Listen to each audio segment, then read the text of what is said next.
Dunn and Rowena Mason from The Guardian. Welcome to both of you. Let's talk about George Osborne's trip to Berlin, part of the EU negotiation. Tom Newton-Dunn, are number 10 and number 11 panicking over these negotiations? We don't know for sure, but it's our strong suspicion they may well be. They've got a problem, I think, quite a considerable one, in that they've lost control of the process. A lot of frenetic activity over the summer when, you'll remember, David Cameron jumped around European capital after European capital to prove he was really going to try and crack a deal as soon as possible. George Osborne then followed suit, did a lot of jet setting around Europe too, and then it sort of went quiet, and the government weren't able to say very much, largely because they weren't getting very much from their EU compatriots. And the reason was because they didn't want to put anything down in writing, because it would leak to terrible people like Rowena and I. We all go and write about how they're not going to get what they asked for. So they reached an impasse.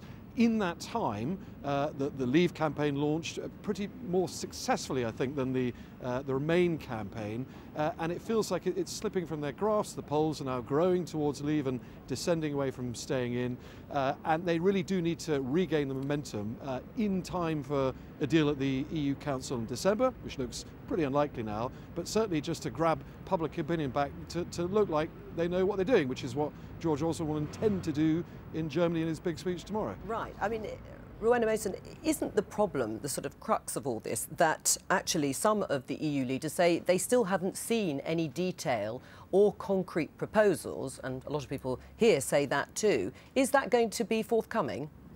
Well, yes, David Cameron has said that he's going to set out exactly what he wants in a lot more detail in a letter.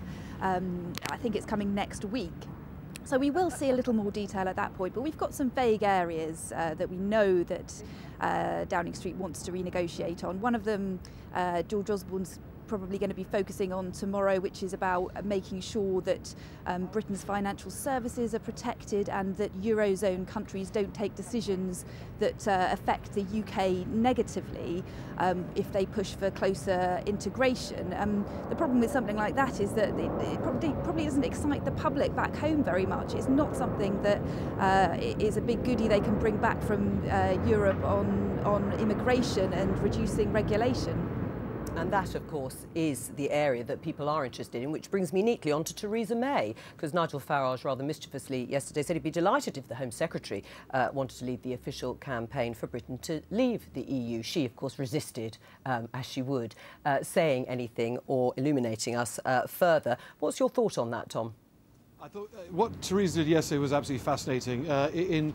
Like only she can really do it. Theresa May has got this extraordinary deadpan style.